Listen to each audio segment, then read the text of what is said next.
ശശിയുടെ കൃത്യ തൂണിന്റെ നേരെ നിക്കുന്നേ. നിങ്ങളെയൊക്കെ കിട്ടി. മായ. ഓ പപ്പടം കറക്കും അല്ലേ? ആ വീഡിയോ എടുക്കുന്നേ. ഒരു ഫോട്ടോ എടുത്തിട്ട് തന്നെ കാണിക്കാനാ. അതന്നെ പ്രസന്നേ ഇങ്ങോട്ടൊന്ന് തിരിയേ. ലക്ഷ്മി എവിടെ? ബാക്കിലാണോ? എന്നെ ചെയ്യുന്നത് നോക്കട്ടെ.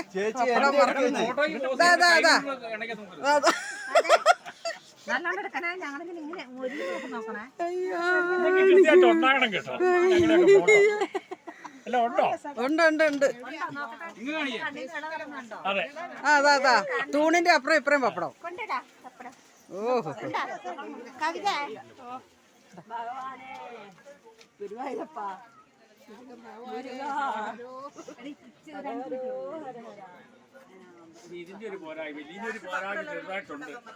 എന്തിന്റെ ഇവിടെ നേരത്തെ ഡിമാൻഡ് വന്നിട്ടുണ്ട്. പപ്പടം കാത്തിരിക്കുന്നവർക്ക് ഫ്രീ ആയിട്ട് ഐസ് മേടിച്ചു കൊടുക്കണം. ആണോ?